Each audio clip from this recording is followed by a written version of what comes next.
All right, hello everyone. Welcome back. So I hope everyone had a nice little short break there. All right, so we're going to dive right back in with this panel on intelligent AR, fueling digital twins for energy and utilities. So this should be super interesting. I'm really excited for this one. It's going to be moderated by Tony Hodgson. He's the CEO of Ether Inc. So I'm going to have Tony come up, introduce the rest of the panel. This is going to be a longer panel, but we should have some time at the end for questions, so stick around and yeah, enjoy the panel, everyone. Great. All right, can everybody hear me okay? Great. Thank you guys very much for being here today. We really appreciate you taking the time to invest in hearing about these topics.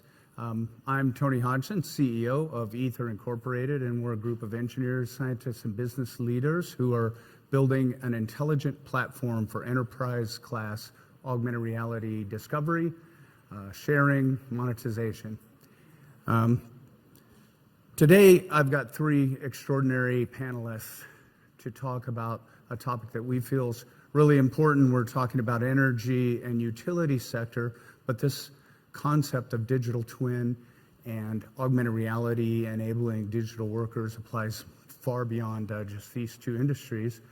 The three panelists that I have some wonderful experience, deep experience in their respective industries, and so I'd like to welcome them to the stage. The first up is a technical executive with the Electric Power Research Institute.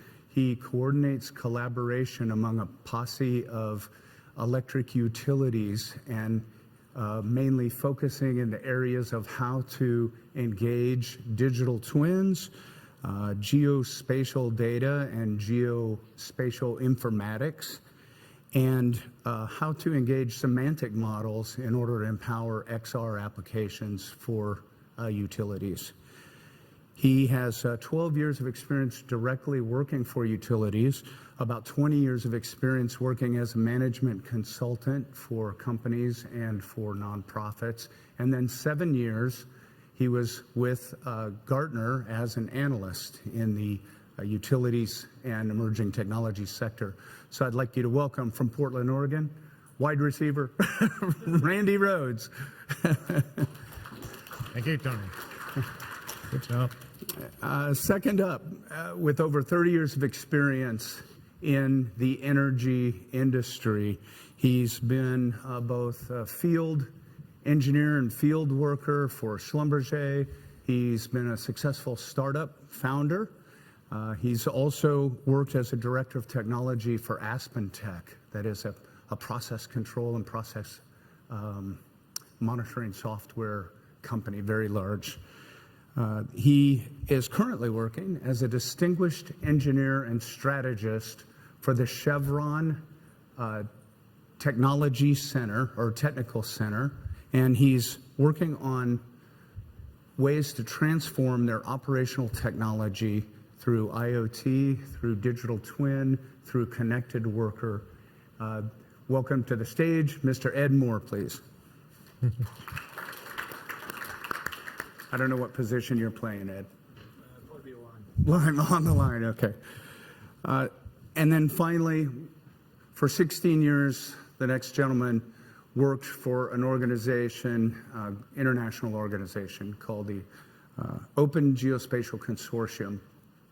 He just recently completed his engagement with them as the chief engineer and chief technology officer.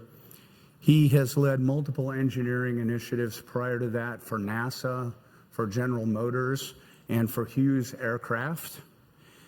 He is co-chair right now of the IEEE Geoscience and Remote Sensing Standards Committee, and he is a principal in the Geo Roundtable, also serving as a senior advisor to several startups and research institutions, including our own company, Ether.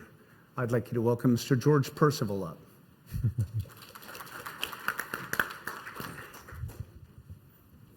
I'm left guard. You've left guard. Okay, great.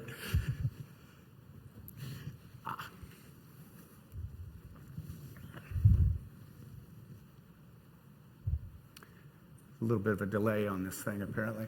Okay, so what we've been seeing, all of us in various ways, is the convergence of many different technologies that are opening up new doors in ways that we can work and create solutions, and new challenges for how we engage these things. We've got geoscience and geospatial data that's exploding.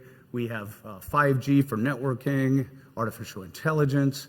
We have the digital twin, which we'll talk much more about, of course, today.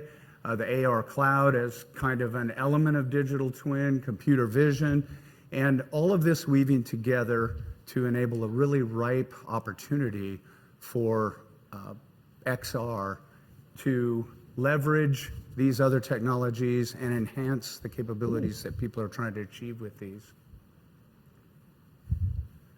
This transformation of XR, AR and VR technology has been precursed by a development called the digital twin. And digital twin probably has been around for 30 years in various incarnations.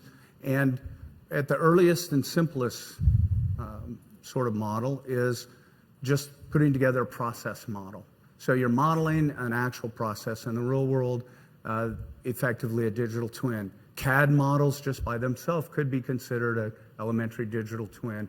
But as we've gotten closer to today, we see that they're putting these things together. They're tying them into real world data sets through Internet of Things devices and creating predictive models and using analytics to try to understand various simulation scenarios and how to be able to react quickly to predict failures in equipment. Most recently, the effective piece for us has been really 3D modeling of large-scale facilities, large geospatial areas, and then connecting those into augmented and virtual reality functionality that allows people to remotely assess individual parts of power plants or substations, to train and then pre-plan work that they may do when they get out there. And then actually, as you move into augmented reality, when you're out there, being able to help support them in doing their jobs. So the energy and utility industries themselves, in some ways, are lagging some of the other industries that have been more rapidly adopting digital twin. However, they also have some opportunities to really kind of catapult ahead in a number of ways. We can see that the market for digital twin here, 2020 is $3.3 billion, growing to $48 billion, according to Aviva, in 2026. So this is huge growth opportunity, and it's driven by strong demand that we'll talk about today. There are 4 elements that are relevant to the working space of digital twin and the intersection of a digital worker or a connected worker using XR technology. These are not necessarily in any particular order, but number 1 is the ability to capture reality. There are many different ways to do that today. You can use LiDAR scans, you can use photogrammetry, and there are other methods that people are using to capture what's actually out there. Secondly, you want to build models using those spatial and object scans, or be able to pull in CAD assets that can also supplement the models. You want to be able to simulate, and this is the piece really with process models that have been going on for several decades, but you want to use these models and integrate them in with the simulations, and then be able to create the AR and VR experiences. So what we're talking about, many people in the digital twin industry talk about the modeling of the facilities and the assets, and they talk about the simulation and the analytics, but they haven't necessarily extended that thinking completely to how do we empower the people who are actually on the ground doing the work. So these are the digital workers, the connected workers, and they're using AR and VR, are going to be using AR and VR in order to connect to that digital twin and create this holistic thing. Not only so that they can receive information that would be relevant to them doing their jobs, but also as they're out there seeing the real world, what's happening on the ground, being able to feed that information back into the digital twins. So creating this feedback loop, and then we have the whole thing. We got the real world, the assets, and the people and processes. So we're going to pose several questions today to our panel. And the first question is, can you tell us a little bit more about your personal role and in your particular industry, what's been happening over time to get us up to where we are today related to digital twin and XR technology? Randy? The Electric Power Research Institute is a nonprofit that was formed back in 1965 as a result of blackout in New York. And today we have over 1,000 individuals and professional contractors like those next to me who work with us to redefine how the grid will look in the next 10 to 20 years. We're going through a massive change, and as a nonprofit, we're able to pool R&D funds from a lot of different utilities together and analyze what the grid needs, when to do it, and how to get it done. One thing that's really stood out to me is the rapid growth in reality capture techniques, whether it's on the ground, in the air, or in space. And those of you in the room who are coming from that sector know exactly what I'm talking about. There's virtually no limit. We're moving into that trillion sensor age right now where you can get almost anything you want anywhere at any time. The question is, what do you do with all of that data? How do you ingest it? How do you work with it? And the important thing for utilities is that it's not so much about the new things we build, it's about the old things that were built 50 years ago. It's about that transformer that's 80 years old and it continues to run just fine. We know that when it does run to failure, it's going to be a big deal, and we're prepared for it. Wouldn't it be better if we could take those assets, model them, simulate, and then sort of sort out how to approach it differently using digital twins? This leads into the second area, which is AI. We've seen a real rapid growth in the use of AI, ML, computer vision, so forth.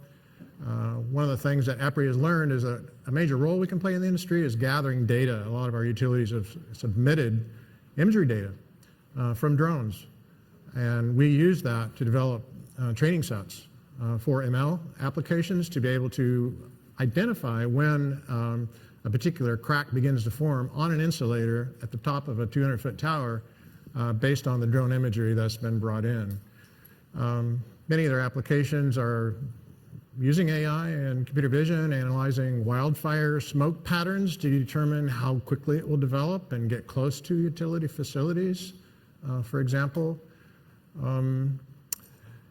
Really simple things like knowing how fast those trees will grow and how quickly they'll be too close to that transmission line, and we need to change our vegetation management plans to address it. There's a subtler trend. This is the third one, and I'll close with this. I think this is really drawing attention to the importance of data. Like many other industries, we have legacy applications everywhere that have been formed around specific business processes. And now that the business is changing, we're starting to realize that there's a lot to learn. We're looking at cloud native companies and how they build their applications and their architectures. And very much it's more of a data-centric approach rather than an application-centric approach to managing data across their enterprise and using semantic models to enable applications to get what they need with more lightweight apps. And in many ways, I feel like this is kind of setting the stage to be able to pick up a lightweight AR and move into VR down the road as these devices improve. So those are three things I've seen develop in the last 3 years, I think, to set us up for success. Great. Thank you, Randy. Ed? Yeah, so at Chevron, I manage an operational technology, the sole strategy for Chevron. And one of our responsibilities is we run an R&D portfolio where a lot of this technology is being kind of really evaluated and trialed in our field. Chevron's long-term strategic vision is higher returns, lower carbon, doing a lot of work there. Anything we can do to cut down on travel. A lot of our facilities are all over the globe. So when you think about kind of that visual digital twin, the ability of us to have a full high fidelity copy of what our facilities look like, to where we can then basically walk around them, design, do any type of management of change activities, there's a lot of value for that. Not just in travel costs, there's carbon savings there, but also just the ability to design things more accurately and more precisely. So when we look, Chevron's main focus over the last, I would say 4 years has really been in the augmented reality space. One of the easiest capabilities that we delivered was remote assistance, being able to put our engineers, we had a saying, any expert anywhere in the world in under a minute, and that provided a lot of business value to us and kind of basically funded our AR projects where we started working in other areas. Another key technology use of AR that we used was in 3D visualization of our CAD files. So, you know, our facilities are old, some of them over 100 years, so 80 is kind of young. But the CAD, we don't even have CAD files. So when we do an expansion, there's a lot of things that we don't even know is out in the field. So with like augmented reality technology, we're able to go out there, take our CAD files, put them at scale, and see what they're going to look like when we build. Because if we can identify the problem before we've cut any steel, then the cost is orders of magnitude less. So we've identified one specific example is we were doing an expansion on one of our units, and one of the support beams was sitting on a drain. We never would have found that until we actually started to install that part of the facility. So, you know, that's where these are very tangible capabilities that AR provides to us, and we're doing a lot in the space of VR. We're starting to really kind of drive in the training space, because to be able to train not at the facility but in our offices, a lot of cost savings for that as well. So we just see a lot of value there. In regards to digital twin, you know, as Tony was saying, we've been doing the model-based digital twins, the simulations, for at least 3 decades. And now we're really moving towards those visual digital twins, so the scanning of our facilities, and being able to do those at high precision. But there's a lot of challenges there with photogrammetry or even LiDAR. You can only see what's kind of visible in the line of sight of the camera. You can't see, a lot of these piping structures are very dense, so we have a lot of challenges around that. But we need precision. We need to be able to read, you know, 10-point font on a faceplate of a pump. These are things that we would do in the field. So to give that whole capability of you're in the field but you're not in the field is something that we need, that precision and that accuracy. So those are kind of some of the key things. So. Great, thank you, Ed. Cool. Yeah. What about geospatial arena? Yes, indeed. That's my background. So augmented reality to me is geospatial, right? If it's not anchored to the earth, then it's not augmented reality, right? You're augmenting something else. You're visualizing something. So it's essentially spatial, geospatial data, which is a very effective way to organize information. The use of the earth and spatial representations in order to organize your information is very powerful. Things that are closer together, near to each other, tend to have more effects on each other. These first laws of geography that we've known for a long time. As it turns out, you know, AR is kind of a map, really. It is a 1-to-1 scale map.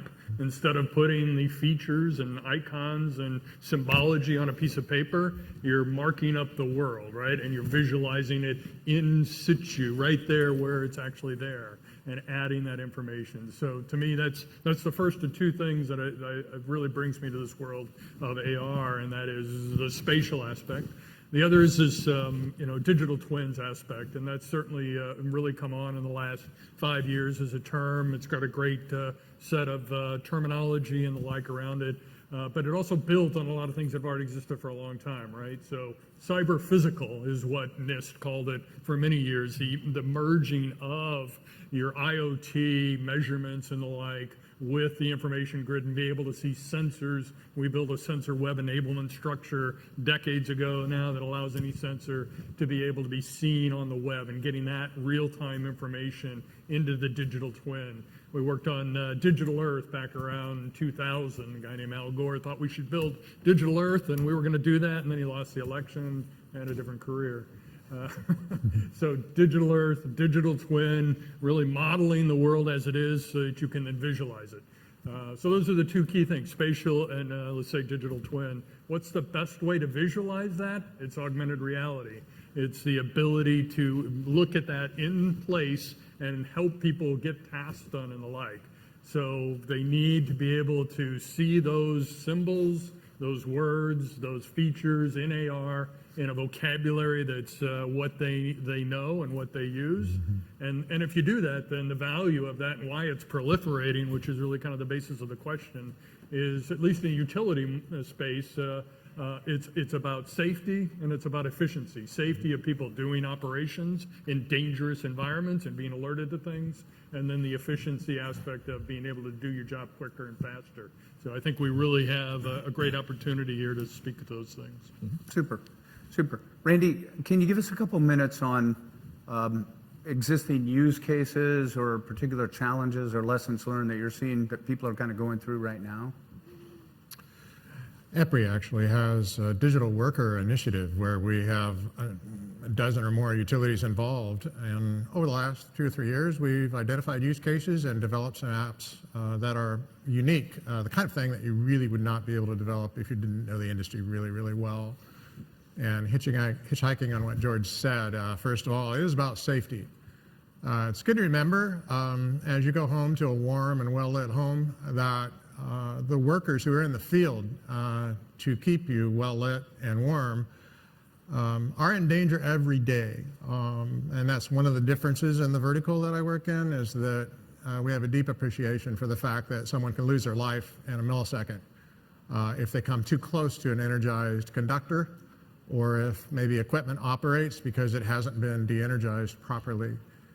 One of the apps that was developed by one of our utilities in collaboration with EPRI a few years ago is the ability to carry a tablet or a headset and walk up to the gate at a substation, scan a barcode, and have a layout of the substation showing a 3D representation, but most importantly, the proximity around energized equipment, at which point you need to don some protected car equipment, double check the grounding around that area to make sure that it's absolutely safe before you proceed with the work that was planned to do. We're also working on an application for overhead live line work.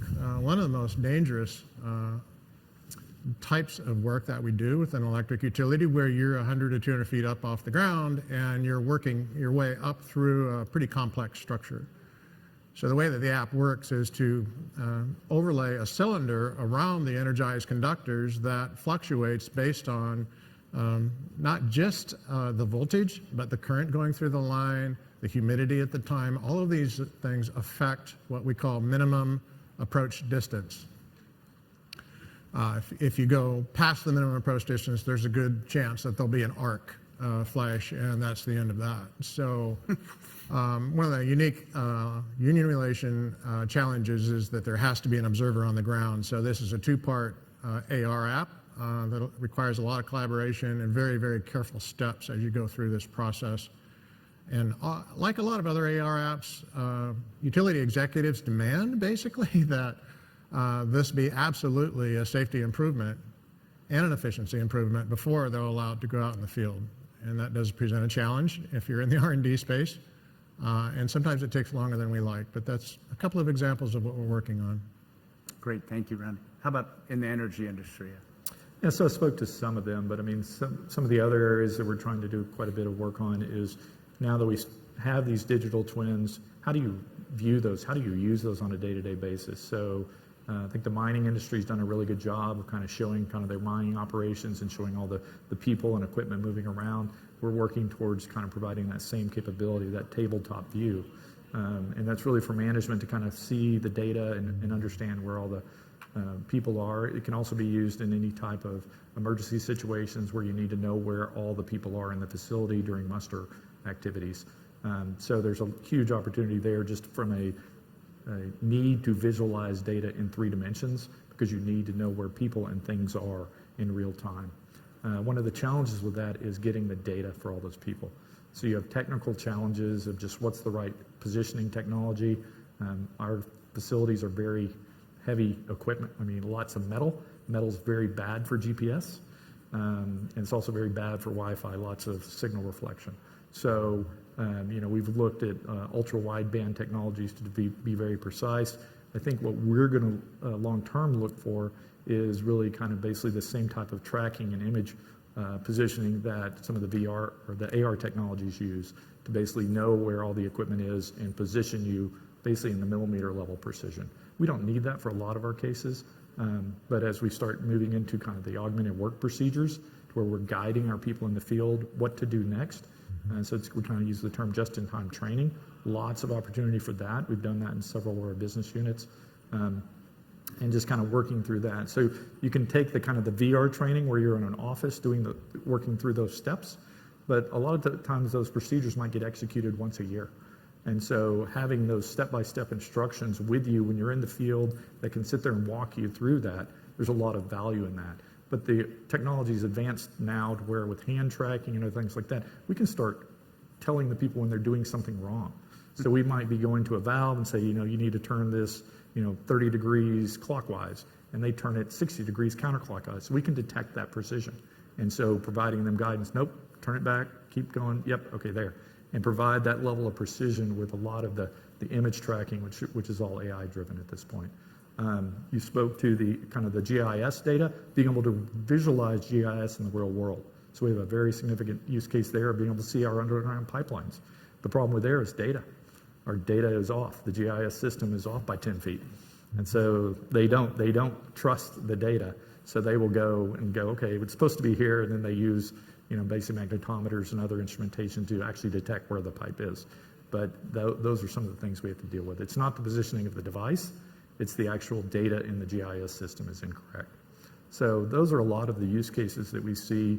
And then the last thing I would say is we really, as we're digitizing our physical world, it's that ability to bring all that digital data back to our physical world. So it's great that we have all this digital information and our control rooms have all that data available to them. But when they're out there in the facilities, there's very limited instrumentation that's actually showing a display of what the equipment is. So if I can go up to an equipment and see a hologram of everything, that's where I can get kind of, we use a term distributed control room. All that rich information about when was that pump last worked on, what's the current operating vibration level on it, what's the current pressures, what's flowing through that. That's super helpful. So, and safety is the other, I would say, last thing is we do a lot of, you can virtually draw off areas to stay out of. So similar to what Randy was speaking to, we can say, don't go in that yellow zone area. And if you do, you can get an alert immediately popping up in front of you. And also people that are safety inspectors near you will get an alert that you've gone into an area that either you're not qualified to be in or you just shouldn't, nobody should be in there. So. Great. Yeah, that's really great. Sure. So, use cases, they just said them, right? Safety and efficiency. So safety is the dynamic geofence that each of spoke of. That is, something pops up to tell you not to go there based upon danger. Arcing, well, that's the end of it. The efficiency one, having the list of tasks that you should do and then being guided, that's a great example. And this actually also adds into that the where's my tool aspect. A lot of people, they spend time looking for stuff, and if you could know where it is quicker, you could be more efficient. So let me spend a little bit more time then on the challenges of those use cases, which is part of Tony's question. The challenges with AR are really about context and clutter, and they go together in some sense. There's so much information that you could put in front of the worker's face and eyes that it would degrade their safety and their efficiency, right? So that's the clutter problem. And so you use the context to solve that. The Ether platform that's being developed really, wants to emphasize kind of this calm technology theme to allow workers to do better. And so the technology of IT underneath of that then is essentially semantics and AI. So not only can you identify the stuff that's in the space, you can then label it as a type of feature. You can get the information about that, the affordances that it offers, the things that you should be worried about or not worried about, the whole semantic gamut associated with that, and then use the context of what that worker is at, what they're trained to do, what they're trying to do, to scope that down and deliver only the information they need at the time to do that. So the Ether platform, open source, open standards based, is really aimed at kind of reducing that clutter by focusing on context, using semantics and AI, reality markup language. Good stuff. Great, great, thank you. If you've talked a little bit about where things have been and some of the use cases for today that you're seeing, I just want to get a real quick from each of you. I'm winging it here, but are we into hardcore practical implementation of solutions in the various arenas, or are we still doing pilot programs with just dipping our toes in there? I would say we're still in pilot purgatory. Okay. Speaking very broadly, Yeah. forgive me for all of you out there who are dying to get your projects pushed into the enterprise, but broadly speaking, across the sector I serve, those are the first words that come to mind. Why I'm asking that question is because we're talking about challenges, and one of the challenges is that gap. And are we there yet? And how about for you, Ed? I would say it depends on the use case. So something like remote assist. I mean, we proved out and kind of did a pilot of that back in 2016 with the HoloLens. Yeah. But it took us till October of 18 before we could kind of get the IT infrastructure, get the technology. And some of this was Microsoft, right? They just didn't have the capabilities there. And we had to wait on certain applications. So the hardware was there, but the application that we wanted to use that was integrated in with our team's infrastructure was not there. So we kind of had to wait for that. But now we have probably well over 400 devices across the globe, and we can pretty much go to any facility at any point. So from there, we're in a production phase. For the CAD stuff, we have certain business units that are in production with that. But I would say the biggest challenge is kind of all the IT aspects, but also the data aspects. So what you're speaking to is, if I want to visualize something, I have to have the data there. And it's not that I couldn't build a one-off solution for that one pump, but how do I scale to the 10,000 pumps we have across the world, or the 100,000 pumps that we have across the world? And so that's one thing I'm very passionate about. Is I don't think about the problem as doing it once. I think about how do we get to scale. Until we get to scale, we don't realize the value. So I think, again, so some of the more advanced use cases, which I think we'll talk about in a minute, we're still a ways away from that, just simply because we have a lot of data management activities that we have to do. Yeah. George, any perspective? So technology readiness levels, scale 1 to 10 that's been used by a lot of different industries. I don't think we're flight certified. I'd be concerned about the safety, deploying something that was safety critical at this point in a widespread, deployment. But so I guess it's that purgatory. It's not hell. It's not heaven. It's purgatory, right? Okay. Pilot purgatory is a term I hadn't heard before. Yeah, that's new. He's our new Dante, so we'll call him Pilot Purgatory. Okay, Randy, we're going to shift now to your vision for the future. For your industry, from your perspective, what are the things that you see that are coming near term, longer term? What's your vision? Inspire these people, please. Or not. Well, first, short term, we have a challenge, and that is what I call the digital thread. And many of you have heard that term. As we build the digital twin, and we have twins within twins within twins, as Ed said, in my case, it would be, the local URD transformer, the bulk power transformer, the substation, and the entire grid. There's this bigger issue of how do you maintain the life cycle of the digital twin when you're not even maintaining the life cycle of the asset itself, particularly for those who have been those assets that were installed years and years ago. So it's a massive challenge, and what happens is there's a gap where manual processes still prevent as-builts from getting into the operational control centers in a timely way. And it's a problem today. It's going to be a bigger problem in the future as you all buy more and more Teslas and put more batteries in your homes and more solar panels on your roofs and whatever comes next. We electrify your buses and on and on. We're going through a massive electrification effort, at the very same time, we're trying to decarbonize the grid with new sources, hydrogen and so forth. So all that being said, closing those last manual gaps and creating a content pipeline in the same way that the media companies are so experienced with, we're not. How do you feed a digital twin? Particularly when you're not concerned so much about what's new, more about what's old.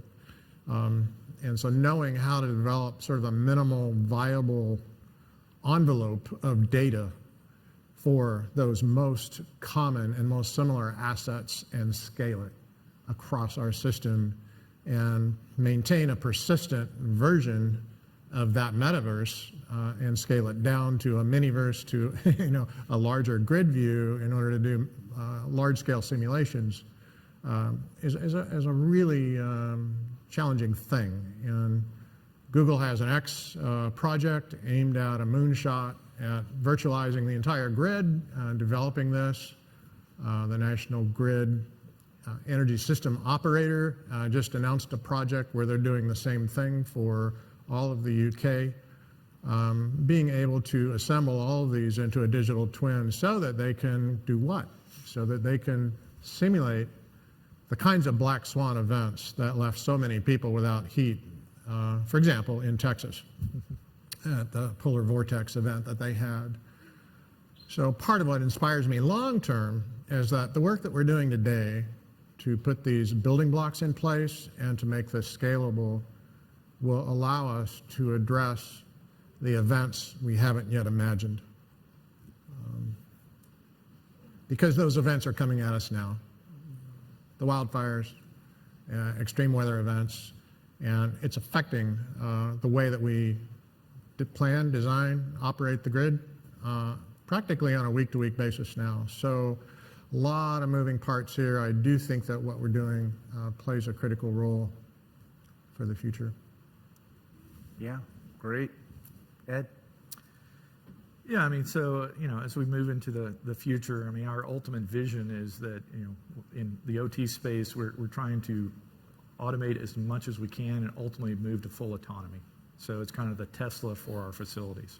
And that's a long, long journey. We have a lot of our operations already fully, automated, but there's nothing from an autonomous perspective at this point. So to reach that level and to make it to where we don't have to put people on facilities offshore, and a lot of the safety risks are just getting people to and from locations, right? I think the majority of our incidents are just travel. And so being able to do all that remotely and doing that in the safety of an office building, I think there's a huge opportunity, and it's going to be required is the digital twins will have to be there. And if we don't have those, we're not going to be able to achieve that kind of level of autonomous operations that we want. To do that, there's a lot of infrastructure challenges we have. You've got to have good connectivity, right? You can't remotely manage something if you can't control it or touch it. We have challenges around keeping the data up to date. So this is something I think everybody needs to think strongly about and figure out how you're going to do your data management practices. Okay, so just very simple things is one of the things we talk about internally is today we have a management of change process. If we have to go fix a pump, we're going to go write down how we're going to do that, and then we're going to go replace the pump, and that's typically the end of the work order. What we need is that physical pump. Sure, you've done a great job. It's working. It's fully functional. You've tested it. It's in operations now. We've done nothing to the digital version of that, and we have to start implementing those kind of physical changes with the digital changes to keep our data sets up to date, because otherwise these data sets will get out of date so quickly. And so we have to start taking that. Autonomous, scanning. So we did a pilot recently with the Boston Dynamics dog with a LiDAR scanner on it and walk around our facility. And so we said, okay, maybe we just, put these in the facility and that's their job, is to basically go through and scan the facility on a day-to-day basis. Not to just create the 3D versions of that, but now we can apply AI models. We can start seeing where rust is starting to develop. We can identify, well, that wasn't there last week, what's going on? So I think there's a lot of opportunities for us in that, and it's just ultimately to get to that fully digital version of all our facilities. So predictions about the future, right? Predictions are tough, especially about the future, right? So one way to approach predictions is by analogies based upon the past. So let's take a look at the location-based services activity that occurred over the last 20 years or so, right? So first was digital maps, a whole lot of content, data had to be collected about the surface of the earth, where the roads were, where the buildings were, where all the territories were at, and built into a digital map. The ability to know where you're at. GPS is great, wasn't really great until Skyhook came along and combined that with Wi-Fi, and then Google picked them up. And you could get down to that pretty precise measurement just about anywhere. There was a Wi-Fi signal and GPS, and so you had position. And then out of that came new functionality. Navigation, in particular, was the key one. So there's, we see that as kind of a path of the past. So what does that mean that we could use that to predict in the future? And what might it make sense to say with respect to AR? Probably two things. One is kind of more general, and the other one's pretty specific. One, the very general one, is location-based services, digital maps, Google Earth changed our perspective on the globe. You were able to have a God's eye view of the earth. You could zoom in to where you lived and go, I live there, and that's all the stuff that's around me. It was a whole new perspective, right? Augmented reality is going to bring a similar level of cognitive change in the way you look at the world, but in a different way. It's going to be much more immersive.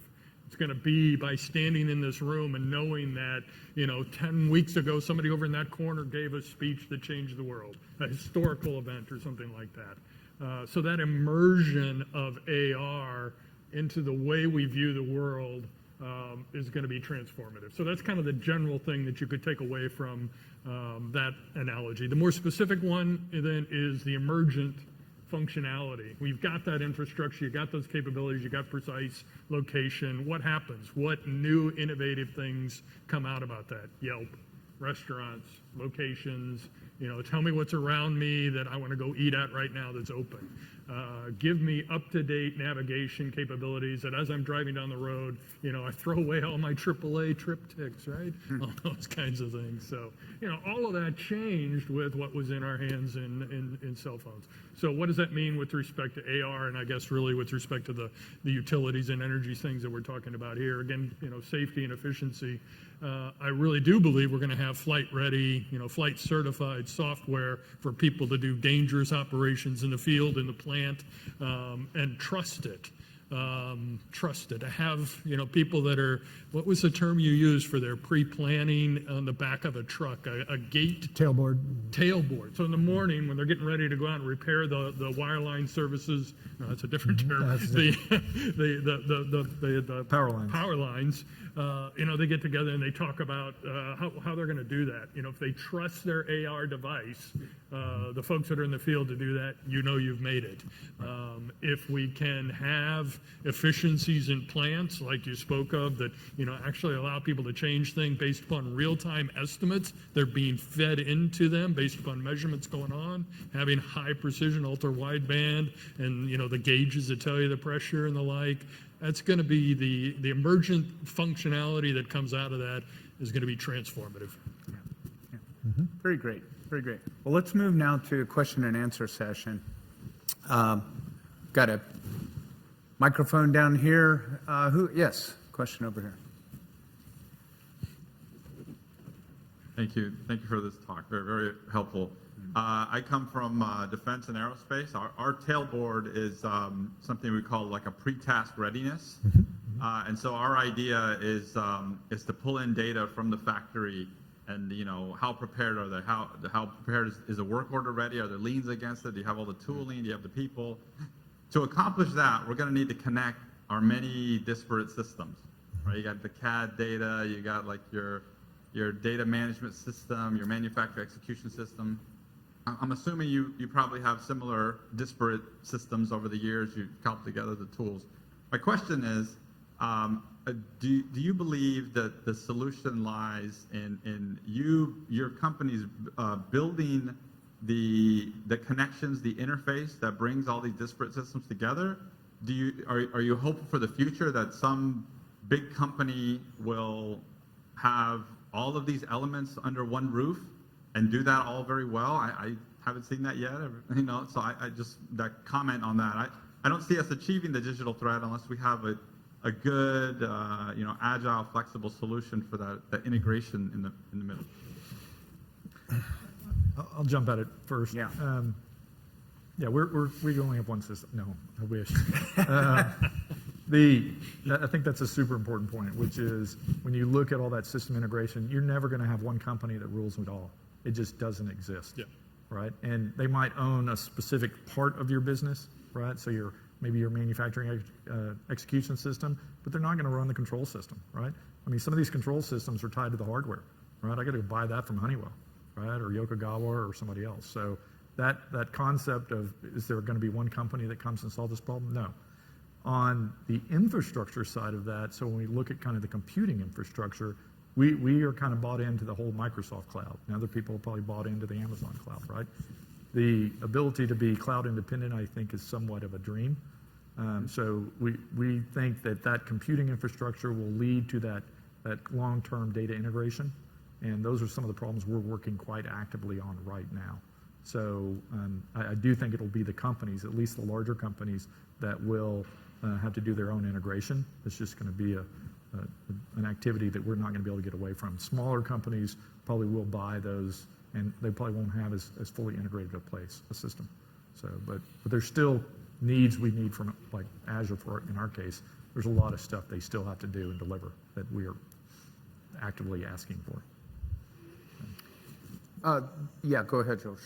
So integration, I think, is an ecosystem problem that's open source, open standards.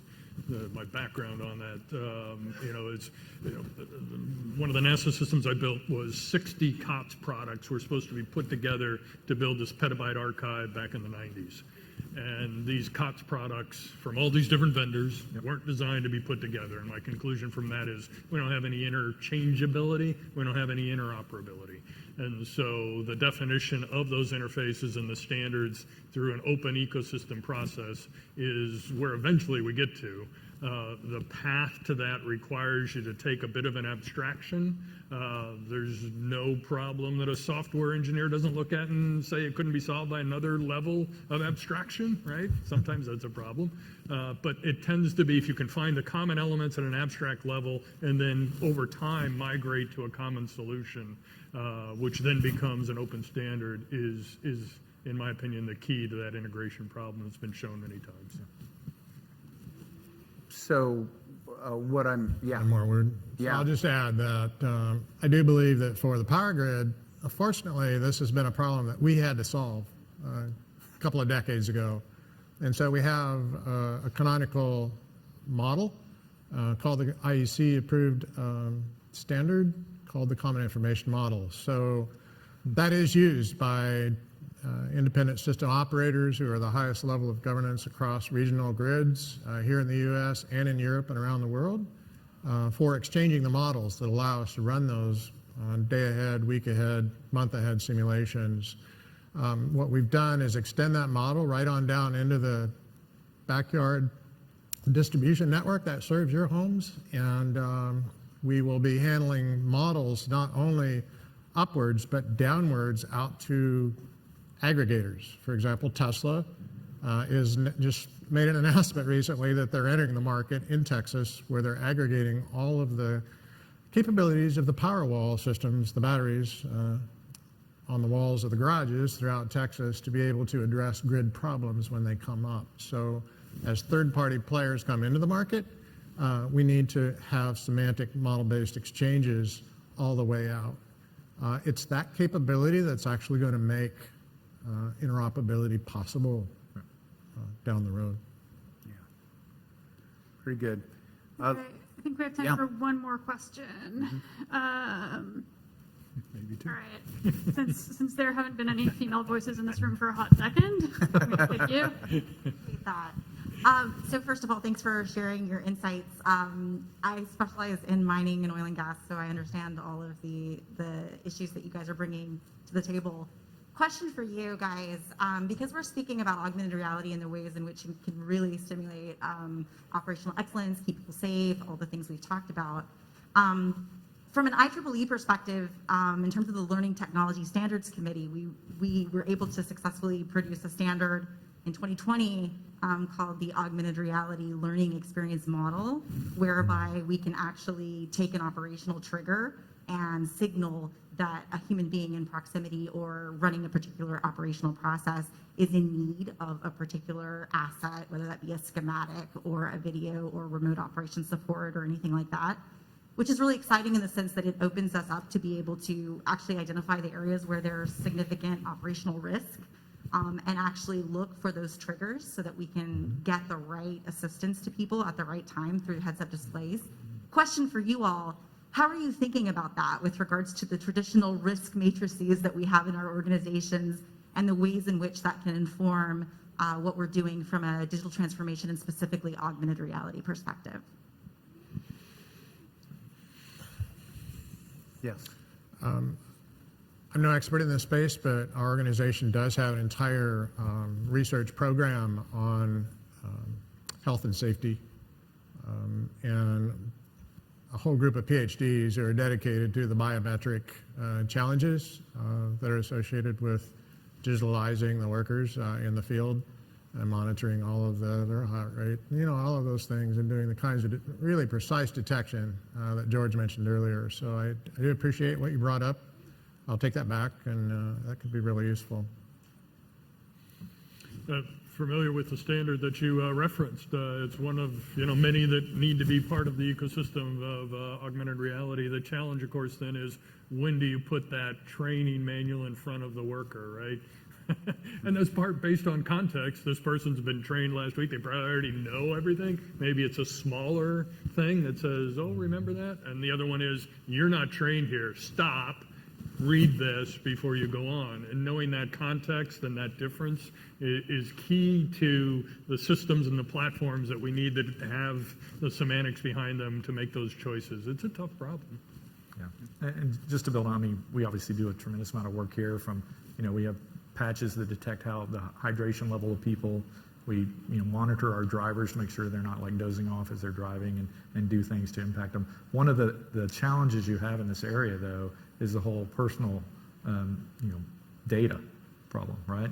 You can't publish that. There's a lot of issues and challenges around. You can't track their heart rate, right? And so how do you manage that problem where people like, I don't want you to know what my body mass index is. I don't want you to know if I might have a heart attack in 12 minutes, right? And so those are some of the challenges that we work with, especially some of our unions and things like that around. This is all about making that worker safer, right? So there is going to be some data, and we'll obfuscate it, right? But there's a lot of challenges. Forget about can you do it? It's you can't. You're not allowed to do it. And so I think that's a whole nother dimension to that problem as well.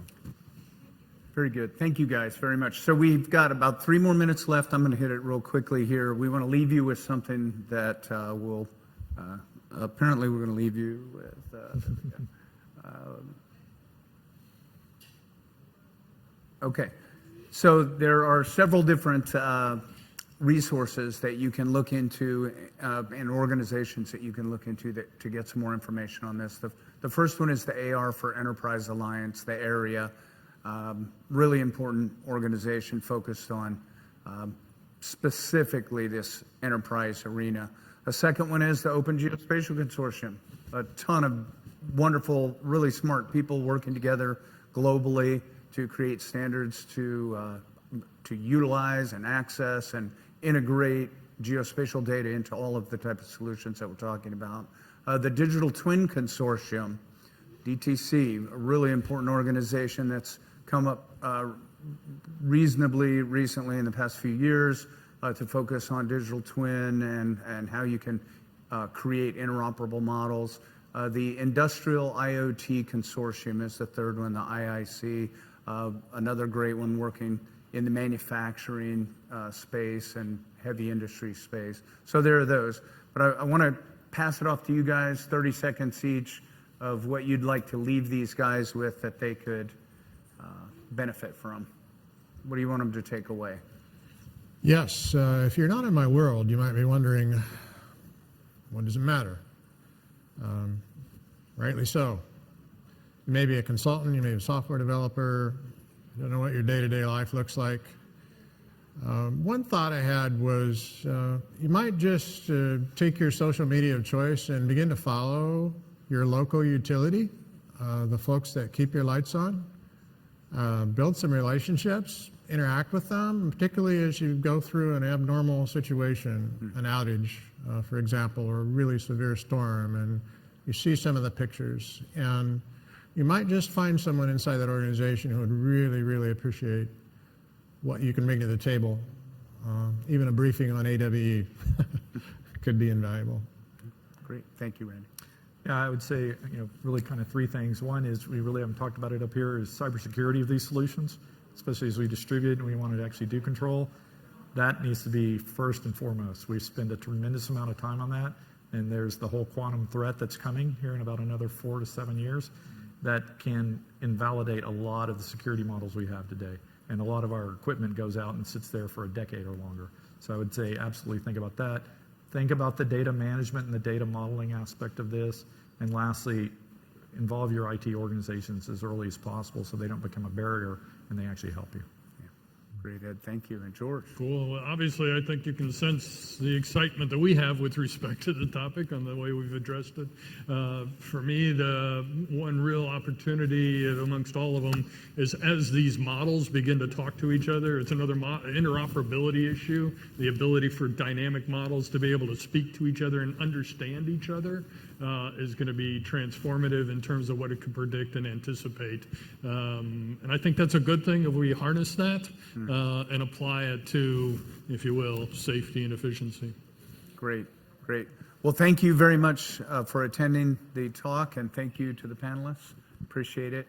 And we look forward to talking to all of you again, hopefully very soon.